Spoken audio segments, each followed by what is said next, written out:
Congratulations, you've decided to dive deeper down the rabbit hole that is Raid Shadow Legends.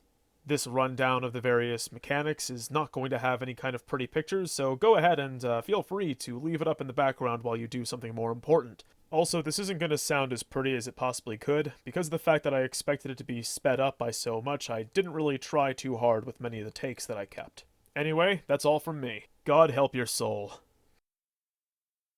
The Bastion. Your Bastion is your hub, where you select what you're going to do during any given play session. Portal. This is where you go to use the shards you've collected to summon new champions, or fuse specific champions together to get other specific champions. Note that, on top of any cost you may have incurred to obtain the shards, there's a cost associated with using them. Mystic shards is 500 silver, Ancient and Void shards are 20,000 silver apiece, and Sacred shards will run you 100,000 silver for each one. Great Hall. As you play the game, if you decide to engage in PvP, you will be able to acquire upgrades here using PvP-specific currencies called medals. I can't be bothered to engage in the boring PvP, however, so I don't care enough to elaborate. Tavern. This is where you go to level up or otherwise improve your champions. Gem Mine. This will garner you gems every day, but you must pay 500 gems to unlock it in the first place. Sparring Pit. Champions placed here will automatically gain experience, though you need to manually select that they level up from that experience before they can start on the next level. Market. Yet another place to sink your silver buying champions or gear. What you're getting is not always specific. The market begins with 4 slots open, and you shell out silver to open up additional slots. For each unlock past the first, the cost of silver required to do this rises exponentially. Campfire. Had to look this up, as the campfire was grayed out for me and did not display a level at which it unlocks. The answer is that, as of this moment, nobody knows. The game's own forums can't shed any light on this. It apparently changed into a tree for Christmas, so chances are that it will be linked to other special events or bonuses in the future. There are also a bevy of sub-menus. Your avatar will bring up your profile and account or game options. You can also adjust your graphics options here, which is where I discovered Raid has a 60 FPS mode, and it made everything prettier to stare at while I played the game. There's a referral program in place, but I don't want to spend any more time on this game than I have to, so why would I subject others to the same fate? A menu tab on the left-hand side of your screen gives you access to your daily login, new player, and progression rewards, as well as news, links to the game's social media pages, and the option to link your Amazon account for further goodies. Shop takes you to the in-game store, where you'll spend IRL money to purchase in-game currency and packages. Missions are one-time goals with rewards based on the difficulty of the task. Quests are smaller versions of missions, which come in daily, weekly, and monthly flavors. There are also achievements, which are small rewards for doing things related to linking and customizing your account. Challenges are another flavor of quests, which are another flavor of missions. The only thing that I can tell is different is that many challenges are based on drops and spawns, so you need to perform some of the same tasks numerous times to complete the challenge. It's basically rewards for playing and replaying the game's core missions and tasks over and over and over again. Clans is where you check out your clan or other clans, or apply to be in a clan, or accept invitations to join clans. You can also create your own clan for 250 gems. Too bad I never earned enough shiny stones to do so. Index is a sort of bestiaries for champions you can acquire. It gives you their base stats as well as suggested equipment and ratings from players who use them a lot. I was really hoping you would give some tidbits of lore, but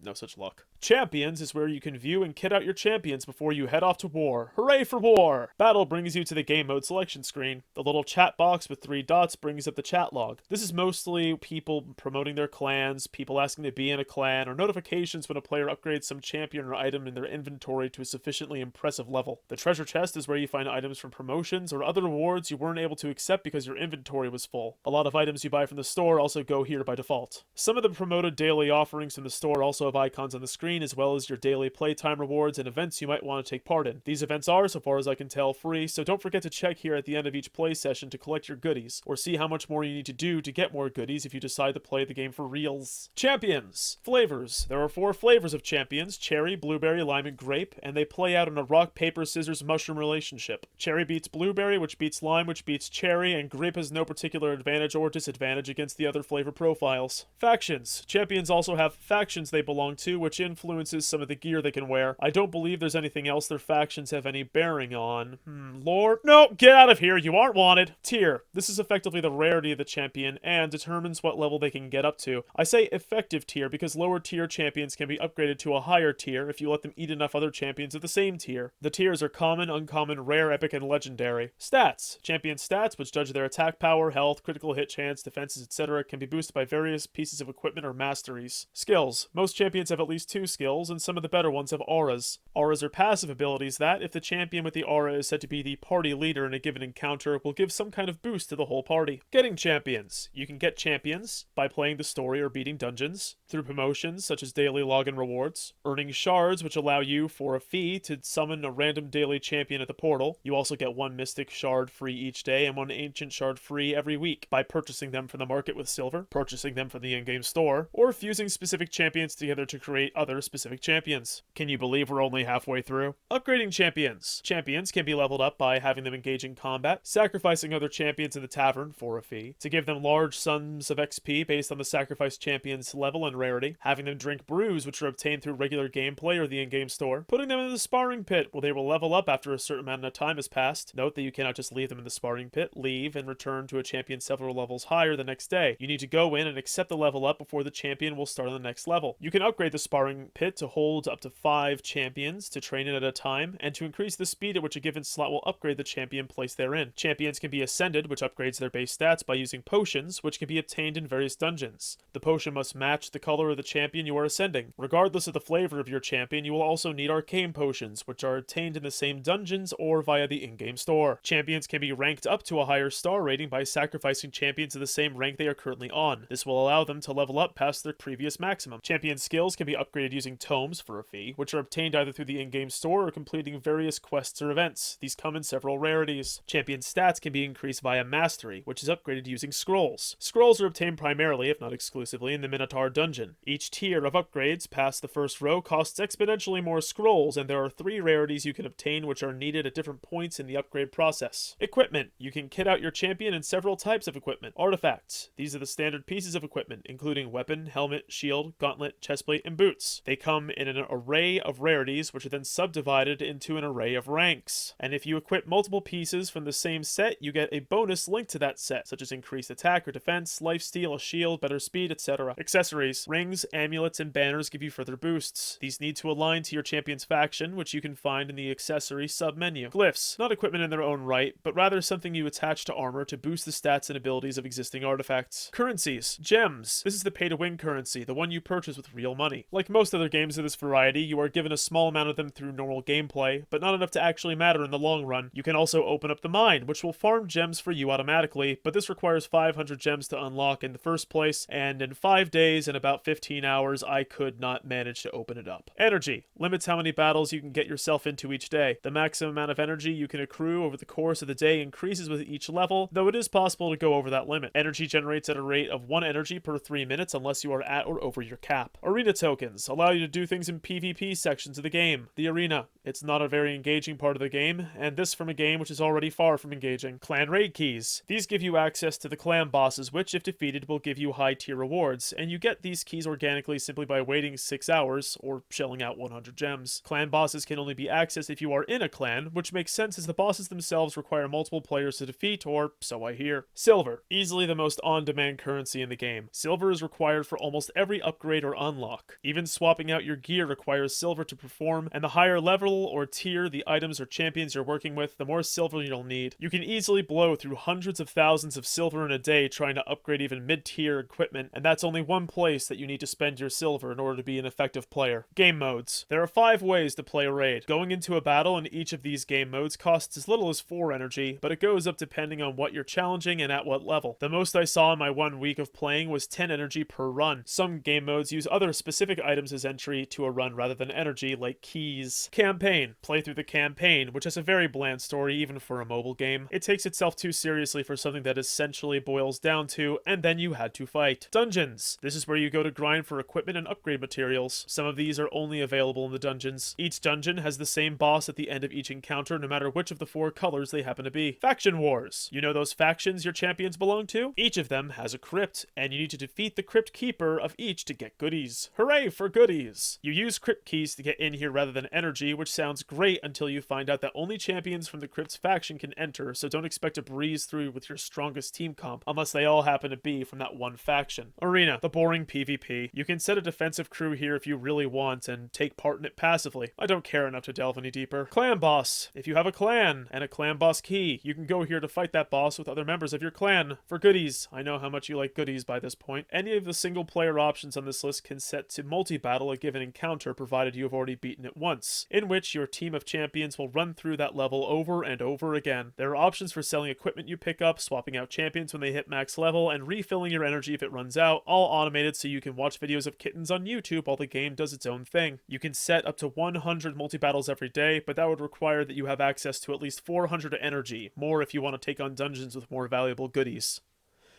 Oh, and there's a battle pass, like every other game these days. Thought you ought to know.